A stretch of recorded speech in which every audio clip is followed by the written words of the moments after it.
Kabahan ako if by chance mapresidente ka. Medyo ako basta pagka retired na ako diyan kung mapresidente ka. I said if by unfortunate chance you become the president, please study more.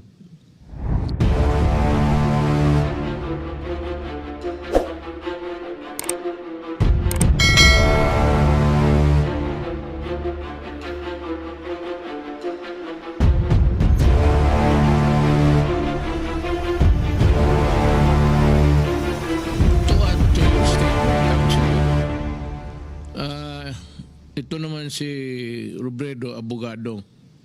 I can't forgive Lacson because he is not. They should look at the Constitution. The Constitution of the Philippines provides that the foreign relations or foreign policy is vested in the President alone. Siya yung kaisa-isang,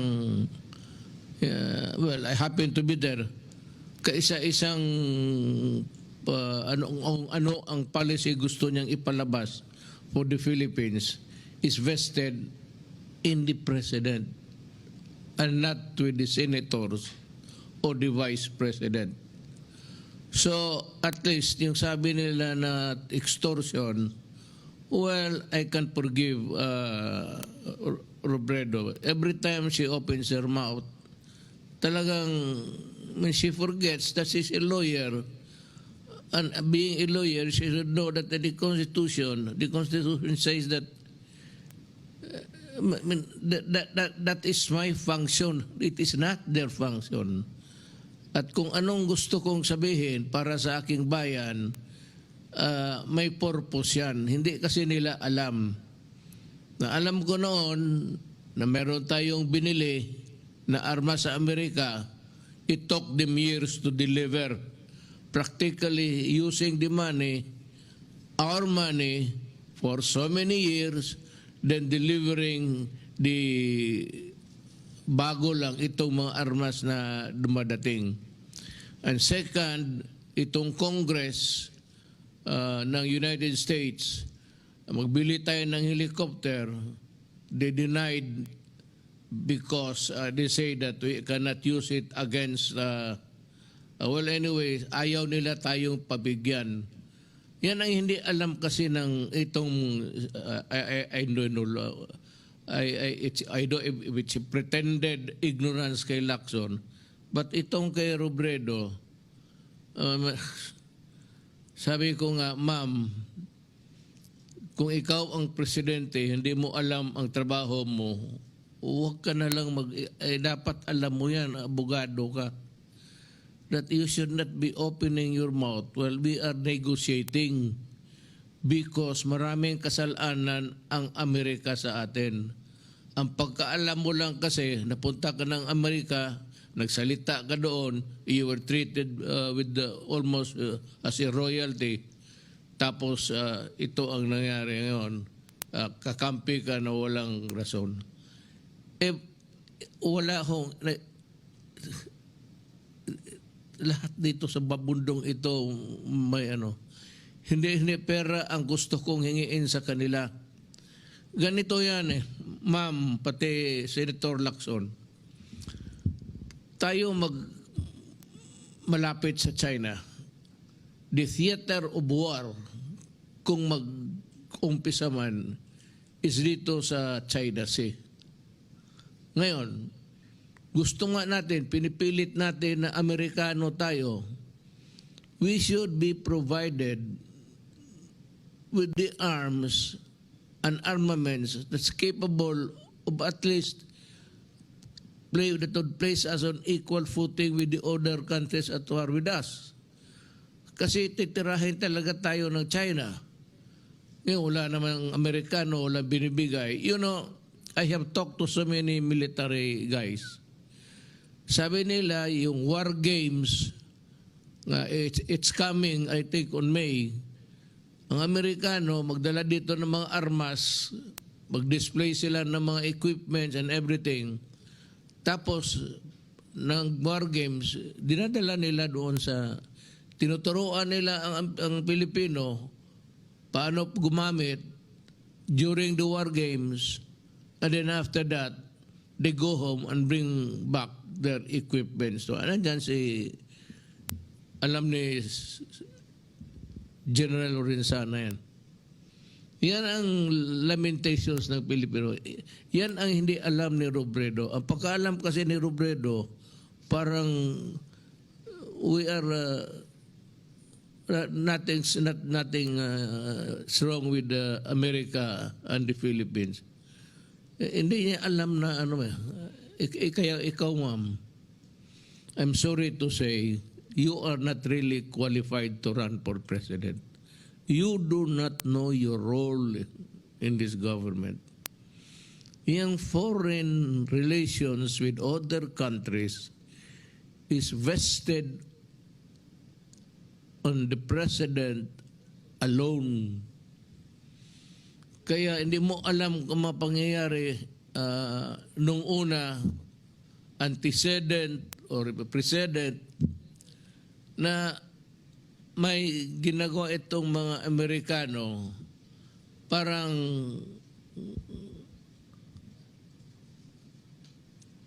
ano tingin natin, outpost eh. Ma'am, alam mo ba, ma'am, as a president, do you know that there are so many depots, the OWS depots, maraming mga armas dito na nakalagay sa Pilipinas ang Amerika. And do you know that they are slowly converting Subic into an American base? Yan ang hindi mo alam at hindi, wala ka sigurong alam. Kaya huwag kang mag-alam, huwag kang magsalita.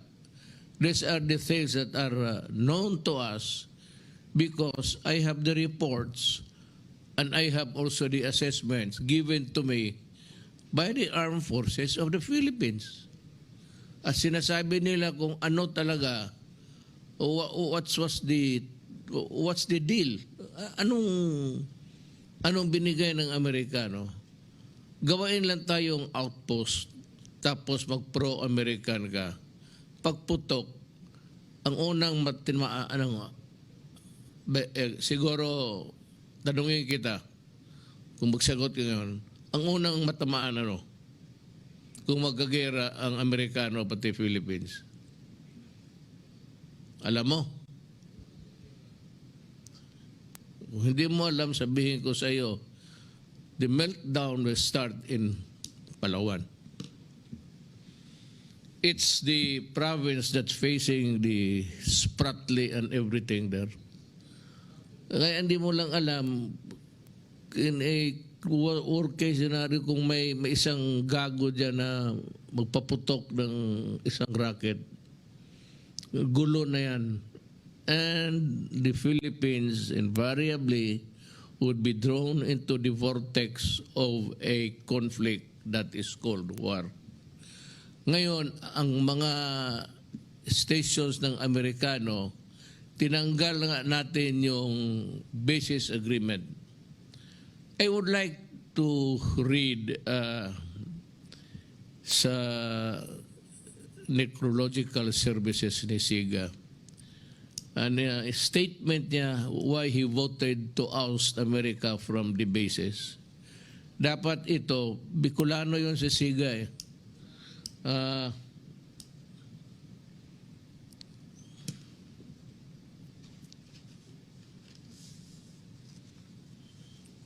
I would address this to the Vice President. Excerpt from the speech of the late Senator Vic Ziga during the Senate voting on the U.S. Bases Treaty on September 16, 1991. He said, and I quote, "I refuse to ride on the crest of a fleeting popularity. I refuse to be deceived by fancy rhetoric and cheap propaganda. I refuse to sacrifice our national interest in exchange for a bundle of vague promises. Rather, Mr. President, I choose to continue to work for what I believe is right and just for our country. I therefore submit my action to the lasting judgment of history with my conscience and firm conviction as my cause. I vote to the non-concurrence and no, a consensus no to the treaty. Taga Bicol yun, ma'am, at baka may, it says or. Wala kang alam, sabihin mo lang na extortion. How can you say extortion? Nakaraming utang ng Amerikano sa atin, hindi pa tayo nabayaran, tapos sabihin mo extortion. May kinakabahan ako if by chance mapresidente ka. Medyo ako, basta pagka retired na ako dyan, kung mapresidente ka. I said, if by unfortunate chance you become the president, please study more. I think that you need a refresher course sa law. That is my advice to you. You do not use this word, mga extortion. When we say you pay, dapat talaga magbayad. Ang tingin mo sa ano ito? Tingin mo sa Pilipinas, koloni ng Amerika? Basta libre na lang lahat. Tayo kung may bayad tayo. And we are at the mercy of the Americans, whatever they say. That visiting forces agreement may or may not continue depending on how the Americans will behave towards us. Hindi sabihin na pag sinabi nila, sige, yun na kaagad. I think you should, if I were you kung hindi ka manalo, you migrate to America and become an American citizen. And you can freely use the word extortion. How can that be extortion when you ask for a payment? Extortion. Maningil ka para sa bayan mo, extortion. The statement of Senator Siga during at that time, itong maganda ito, I therefore submit my action to the lasting judgment of history with my conscience and firm conviction as my cause. I vote yes to the non-concurrence and no, a consensus no to the treaty.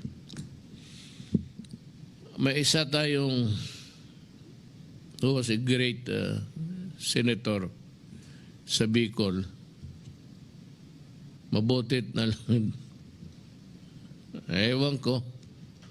Pero yun na lang po. Salamat sa iyo. Ito naman kay Lacson. Anong tawag dito? Twitter. Hindi ka magamit ang aking ngayon Nokia pa rin eh. Twitter. May sinabi rin siya na parang ganito rin, in the same fashion, in the same ni Robredo. Kaya lang dinilit niya, tinanggal. Probably he realized that the senators have no function at all in the matter of agreements dito sa it's vested with the president and it does not need any concurrence from Congress. So the power to abrogate the visiting forces agreement nandito sa akin. I don't know. I don't know. Kasi kung magkagera tapos mag-nuclear war, tapos nandito yung armas, nandito dyan sa Subic yung mga barko ng Amerikano, what do you think will happen to Bicol? It's too far away.